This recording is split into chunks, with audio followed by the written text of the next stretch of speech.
Esta semana, ¿no? Con la cruz, no. Vamos a terminar con lo que ocurrió, ¿no? Ese día, que fue un viernes, cuando el Señor estaba crucificado, cuando era 3 de la tarde y Él murió. Pasaron muchas cosas en ese momento. Muchísimas cosas que quedaron registradas, pero que no solamente fueron un evento, sino que fue algo que nos ha marcado hasta el día de hoy en nuestra vida. Y antes de ir al versículo central o al pasaje principal, quería poder entrar un poco en contexto, ¿no?, de lo que ocurría en el Antiguo Testamento y que estaba pasando en la antigüedad, ¿no?, con el pueblo de Israel.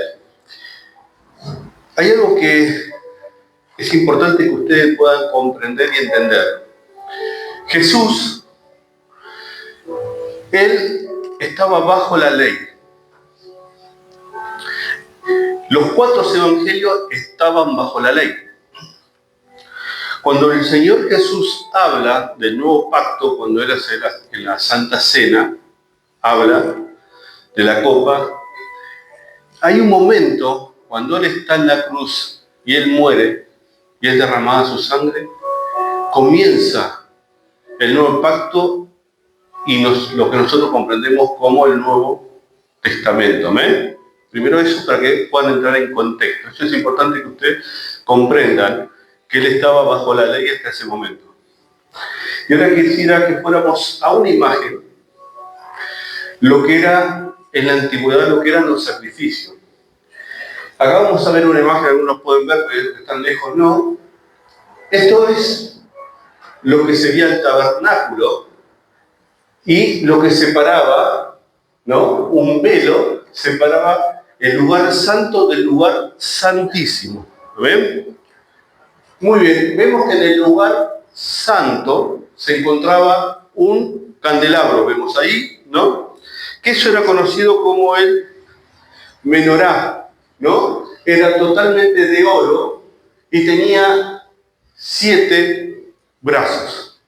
3 de cada costado, que eran 6, que representa el número del hombre, que es imperfecto, y uno en el centro, que era Dios, y termina siendo 7, que lo hace perfecto. Eso estaba encendido todo el día, representaba la luz de Dios en ese lugar. Vemos también que hay donde está el sacerdote, sumo sacerdote, que era donde se ponía la mesa del pan de la proposición. Ese lugar tenía 12 panes que representaban las 12 tribus. Y era renovado todos los sábados. Todos los sábados tenía que entrar el sacerdote, cambiar los 12 panes, poner 12 panes nuevos. Y eso estaba representando a las 12 tribus de Israel. Y después hay una mesa que es la del incienso, ¿no? Que era el altar del incienso. Que eso se quemaba diariamente. El sacerdote tenía que encenderlo a la mañana y encenderlo a la tarde. Todos los días. Ese lugar, el del incienso, hay un pasaje que está en Levítico 10, que los hijos de Aarón, los 2 hijos, murieron por prender un incienso que no había pedido Dios.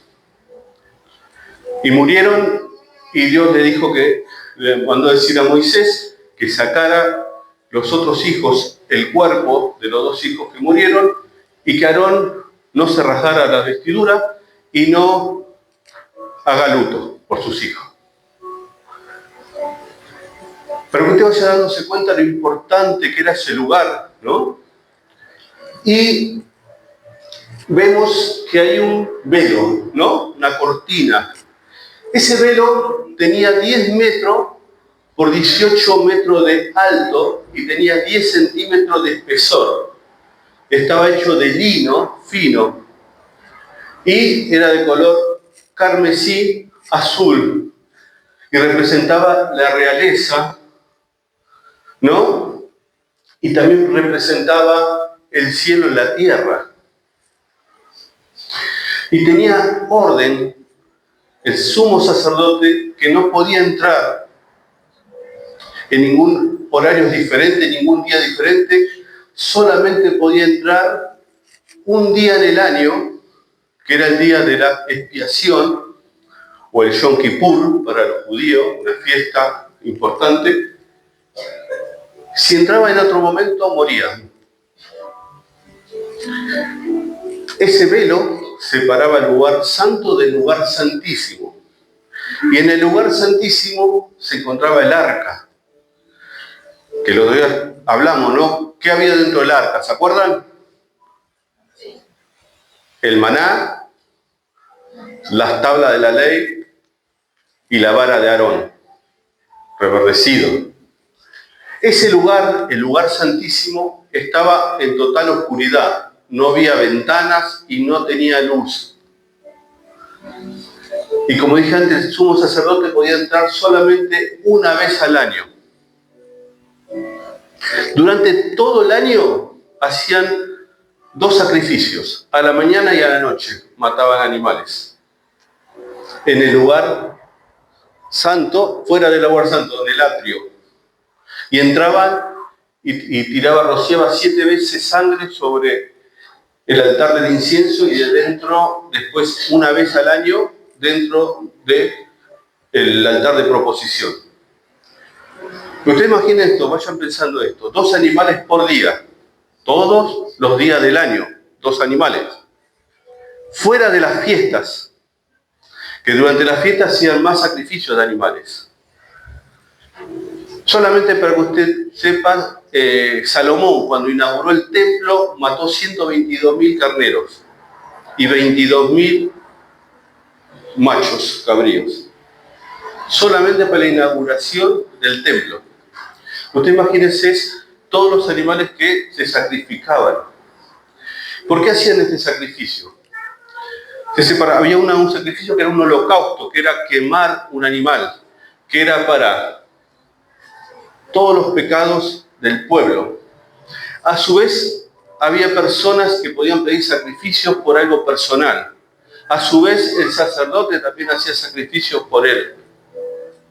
Y había un ritual que se tenían que lavar con agua, se tenían que poner un efod, preparar algo especial para los sacrificios, para los holocaustos. Y también había algo que se llamaba expiación, que era a un animal, era soltarlo en el desierto, que uno era para cubrir, porque eso es la expiación, era cubrir solamente los pecados. Pero usted fíjese que se tenía que hacer todos los días, y una vez por año se renovaba nuevamente, porque no era suficiente para poder cubrir los pecados de todos. Y hay escritos que hablan que el sumo sacerdote, cuando entraba al lugar santo, tenía que entrar prendiendo un incienso para que el humo cubriera y él no pudiera ver el rostro de Dios en ese lugar, la presencia de Dios que estaba en el lugar santísimo estamos hablando.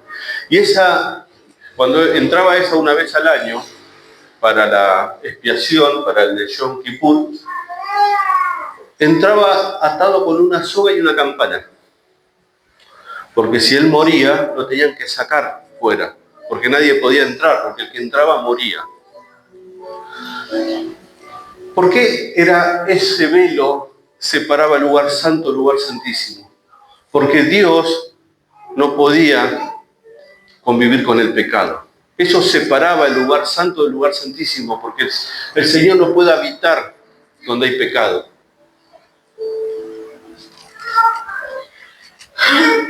Era esto para entrar en el contexto, para que ustedes entiendan que en el momento que estaba Jesús, existía esto, estaba ocurriendo y todos los días había ceremonias y cultos en ese lugar, en el lugar santo, ¿no? Ahora quisiera que fuéramos, ahora sí, a Mateo 27, 51.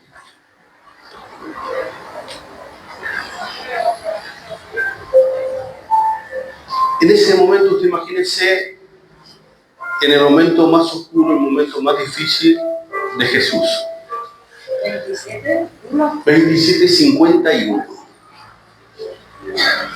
En ese momento, imagínense, 3 de la tarde, el Señor en la cruz, dice lo siguiente: y aquí el velo del templo se rasgó en dos, de arriba a abajo, y la tierra tembló y las rocas se partieron. En ese momento, un momento especial, dice que el cielo se oscureció, dice que tembló la tierra, las rocas se partieron y el velo, ese velo que estábamos hablando, que se necesitaba 100 personas para poder lavarlo, y ni siquiera 2 caballos podían romperlo, tirando 2 caballos de frente para distintas direcciones, no lo podían rasgar y romper. Dice que se rompió de arriba hacia abajo. Y usted sabe que para la cultura judía, cuando había un evento muy traumático o pasaba algo, el sacerdote se rasgaba las vestiduras. Jacob, cuando le dijeron que su hijo José había muerto, él rasgó sus vestiduras porque había muerto su hijo. Ese velo se rasgó porque lo rasgó Dios, porque su hijo acababa de morir. Y ese evento fue algo tremendo, porque en ese momento que ocurre esto, cuando el Señor muere y entrega su espíritu, y ese velo se rasgó,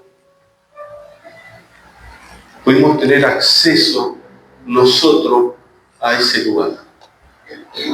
Ese lugar que nosotros no podíamos entrar por nuestros pecados, por nuestras iniquidades, porque moriríamos al instante. Ese velo representaba Jesús. Yo siempre les digo que debemos mirar el Antiguo Testamento con una mirada desde el Nuevo Testamento. Porque todos los eventos y todas aquellas cosas del Antiguo Testamento eran una sombra de lo que había de venir. Era una representación de todo aquello que iba a ocurrir. Vamos a Hebreos 10, 19 a 25. Hebreos. Así que, hermanos, teniendo libertad para entrar en el lugar santísimo por la sangre de Jesucristo, 20, por el camino nuevo y vivo que Él nos abrió a través del velo, esto es, de su carne, y teniendo un gran sacerdote sobre la casa de Dios, acerquémonos con corazón sincero, en plena certidumbre de fe, purificados los corazones de mala conciencia y lavados los cuerpos con agua pura. Mantengamos firme, sin fluctuar, la profesión de nuestra esperanza, porque fiel es el que prometió. Y considerémonos unos a otros para estimularnos al amor y a las buenas obras, y no dejando de congregarnos como algunos tienen por costumbre, sino exhortándonos, y tanto más cuando veis que aquel día se acerca. Que nosotros podamos comprender que lo que hizo el Señor en esa cruz es solamente darnos libertad, sino que nos dio acceso directo a la presencia de su Padre. Que lo que hizo en ese momento cuando se rasgó ese velo, nosotros ya no necesitamos un templo para ir a adorar a Dios. Lo podemos buscar en espíritu y en verdad donde estemos. En nuestra casa, porque el templo somos nosotros, porque en nosotros mora el Espíritu Santo. Y nosotros en todo lugar podemos buscar su presencia. No necesitamos más un sumo sacerdote, porque el sumo sacerdote es Jesús. Ya no necesitamos más intermediarios para buscar su presencia. Hoy tenemos ese acceso libre de poder buscarlo. Porque es a través de la sangre de Cristo. Ya no necesitamos más sacrificio, no se necesitan más animales para matar. Porque Él es el Cordero, Él fue el sacrificio.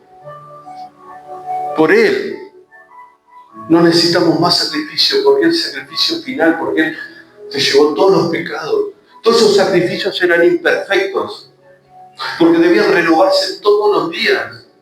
Porque nosotros, por nuestra propia presencia, no podíamos estar en ese lugar. Era necesario ese sumo sacerdote, necesitábamos todas esas ceremonias. Pero cuando el Señor, que fue la primicia, cuando el Señor fue el sacrificio y el Señor es el sumo sacerdote, nos da esa libertad de poder tener ese acceso al Señor, al Padre. Yo me arrodillo en mi habitación y ya busco su presencia. Yo puedo estar en presencia del Señor. No necesito más esos sacrificios, esa ceremonia, sino que yo puedo buscarlo. Cuando en hebreo dice, cuando se rompió ese velo, que era su carne representada, nosotros entramos a través de él. Qué tremendo, hermano, que nosotros hoy podemos tener ese acceso, ¿no? Y que usted pueda pensar, un minuto, hermano, su vida, ¿no? ¿Qué pasó esta semana? Aquellas cosas que usted hizo toda esta semana, hoy, en el mismo este día, ayer, lo que usted pecó, lo que usted mintió, todas aquellas cosas que nos tendrían alejado de su presencia y que inevitablemente podríamos tener la muerte. Hoy tenemos ese acceso de poder pedir perdón, de poder ir a sus pies, arrodillarnos y entregarnos a su presencia. Que tenemos esa libertad. Cuando se rompió ese velo, no solamente se rompió ese velo para que tengamos acceso directo, sino que también se rompió para que todos, hermanos, podamos estar juntos. Ya no había ni griegos, ni gentiles, ni judíos. Somos todos hijos. Como esa adoración que cantaba el pastor. Ya tenemos identidad, y una identidad en Cristo. Somos todos hermanos. Y que podamos estar aquí, congregados, buscando su presencia. Y que esa presencia va con nosotros a todo lugar.